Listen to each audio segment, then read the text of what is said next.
जैसे ही ब्रह्मचारी माधव उस गांव के बाहर बने एक पुराने आंगन से गुजरे, उनकी नजर एक बड़े पिंजरे पर पड़ी। पिंजरे में एक खूबसूरत मोर बैठा था, लेकिन उसकी आंखों में चमक नहीं थी। माधव को देखते ही वह मोर बोला, हे ब्रह्मचारी, अगर तुम्हें जंगल में कभी कोई मोर दिखे तो बस इतना कहना कि मैं अब भी कैद में हूँ। माधव रुके, मोर की ओर देखा, फिर धीरे से बोले, ठीक है, अगर मिले तो मैं जरूर कह दूंगा। कई दिनों की यात्रा के बाद माधव को एक हरे भरे जंगल में एक ऊंचे वृक्ष के नीचे कुछ मोर नाचते हुए दिखाई दिए। माधव वहीं रुके और ऊंची आवाज में बोले, तुम्हारा एक साथी आज भी पिंजरे में बंद है। उसने तुम्हें याद किया है और तुम्हें नमस्कार भेजा है। इतना सुनना था कि एक मोर जो सबसे किनारे खड़ा था एकदम से लड़खड़ाया और कुछ ही पलों में जमीन पर गिर पड़ा। वह अब नहीं रहा। माधव कुछ नहीं बोले, बस कुछ देर वहां खड़े रहे, फिर चुपचाप आगे बढ़ गए।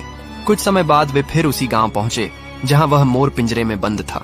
मोर ने दूर से ही माधव को देखा और उत्सुकता से पूछा, क्या तुमने मेरा संदेश पहुंचा दिया? माधव ने धीरे से जवाब दिया, हाँ, मैंने तुम्हारा संदेश पहुंचा दिया, पर तुम्हारा एक साथी यह सुनकर पेड़ से गिर गया और वहीं मर गया। इतना सुनते ही पिंजरे में बंद मोर कांपने लगा।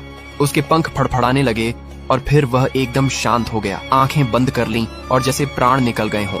शिकारी दौड़ा, देखा मोर एकदम निष्प्राण पड़ा था।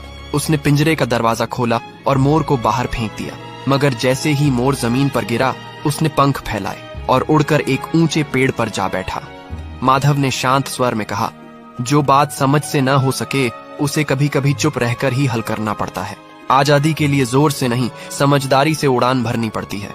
कभी कभी चुप रहकर गिरना ही असली